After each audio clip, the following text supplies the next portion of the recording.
দেখতে পারি আমি উদ্বোধন কখনোই করিনি। না আমি আপনার কথা বলি না, আমি বলছি অনেক সময় অনেক এটা পত্রিকার উদ্বোধন বোধহয় আমি প্রথমেই আসলাম, কোনো পত্রিকার উদ্বোধন অনুষ্ঠানে আজকে আমি প্রথমে আসলাম। আর এই তো। আচ্ছা আপু না না, এটা ভুল ধারণা। আমি এই যে এই ধরনের প্রোগ্রাম ছাড়া আমি কোথাও একটু মেকআপ করি না। আমি একদমই সাধারণ স্বাভাবিক নর্মাল ভাবে থাকি। আমি এমনিতে চশমা পরি, আমার চশমা পরা থাকে আর হালকা একটু লিপস্টিক দেবো, এটা সত্যি কথা। আর কোনো মেকআপ টেকআপ থাকে না। সো আমি যেহেতু কম কাজ করি, কম প্রোগ্রামে যাই, তো আমাকে মেকআপও কমই করতে হয়।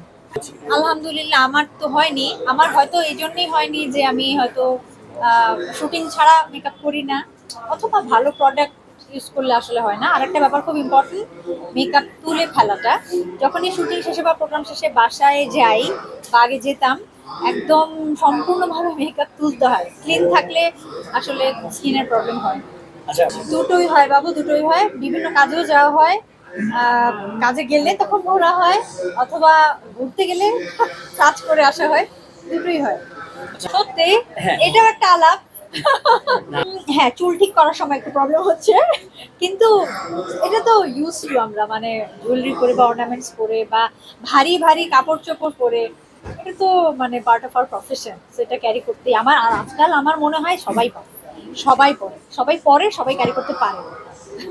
গিফট গিফট প্রচুর পেয়েছি, কিন্তু স্পন্সর না। মানে যদি গিফট আমাকে কেউ পাঠায় তখন আমি গিফট, আমার যদি মনে হয় আমি গ্রহণ করবো, আমি গ্রহণ করেছি। যদি মনে হয় যে না এটা বেশি এক্সপেন্সিভ, গ্রহণ করা ঠিক হবে না, তখন গ্রহণ করিনি। আর স্পন্সর কাপড় চোপড় বা এই যে গয়নাগাটি কত যদি হয় না, আমি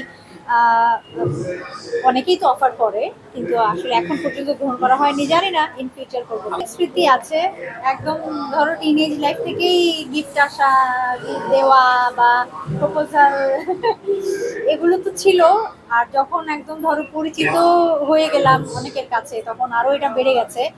ইনফ্যাক্ট না, এটা দিন দিন বাড়ছে, এটা দিন দিন বাড়ছে। শীতের কবে বিয়ে করবেন? অনেকেই তো বিয়ে হায় করছে। রে, এও দেখলি কবে আমার বিয়ে করবেন? দেখলি আমার এই প্রশ্ন করে। এই প্রশ্নের উত্তর নাই। আচ্ছা না না, প্রেম ভালোবাসা ওইভাবে কিন্তু আমার জীবনে নাই। আমি সবসময় বলি ওইভাবে প্রেম আমার জীবনে নাই। আমি যেটা বলি সেটা হচ্ছে আমার মনে প্রেম আছে। মানে শোনো, আমার যেটা মনে হয় যে ধরো আমরা গান গাইতে পারি, নাচতে পারি, অভিনয় করতে পারি, কবিতা আবৃত্তি করতে পারি, এগুলো কিন্তু প্রতিভা, এগুলো কিন্তু আল্লাহ প্রদত্ত। সবাই চাইলে কিন্তু পারে না। ভালোবাসাও কিন্তু আল্লাহ প্রদত্ত। মানে মনে এই ব্যাপারটা থাকতেই হবে যে আমি ভালোবাসতে পারি, ভালোবাসতে জানি। তো এই ব্যাপারটা আমার মধ্যে অনেক আছে, এটাই বলি আমি। আমি তো খুব ইগনোর করি। মানে যে কোনো ধরনের কথা, ধরো একদম সম্পূর্ণ মিথ্যা বা একটু হয়তো 5% সত্যি, 95% মিথ্যা, আমি একদম ইগনোর করি। কারণ এগুলো থাকবেই, এগুলো থাকবেই, এগুলো সবার জীবনে থাকে। আমাদেরটা হয়তো ধরো দেশেও আলোচিত চর্চিত, বিদেশেও আলোচিত চর্চিত, কিন্তু বিশ্বাস করো প্রতিটা মানুষের, তোমাকে নিয়ে তোমার আত্মীয় স্বজন কথা বলে, হ্যাঁ ওকে নিয়েও ওর বন্ধু বান্ধব কথা বলে, এগুলো কমন। আমাদের হয়তো পরিধিটা বড় বলে বেশি মানুষ কথা বলে। রিউমার আমি গায়ে এটা গুরুত্ব দিই না, ইগনোর করি। কষ্ট মানুষকে দেখে আমার লাগবে। হ্যাঁ হ্যাঁ, এটা একদম ঠিক যে আমাদের অভিনয় শিল্পীদের বার্ডেন থাকে, অনেক চাপ থাকে, প্রেশার থাকে, সীমাবদ্ধতা থাকে, অনেক না বলা কথা থাকে যেগুলো সবার সঙ্গে শেয়ার করা আসলে যায় না। এগুলো নিয়ে জীবন, আমার ধারণা সবার জীবনেই কম বেশি থাকে, আমাদের হয়তো একটু বেশি থাকে। এগুলো নিয়ে জীবন। তবে আমার মনে হয় যে ওই যে ভালোবাসার কথা বললেন, যে যে মানুষটার সঙ্গে আসলে সব শেয়ার করা যায়, আনন্দের মুহূর্ত বা কষ্টের মুহূর্ত, সেটাই সেই সেই আসলে আমার মানুষ বা ভালোবাসার মানুষ।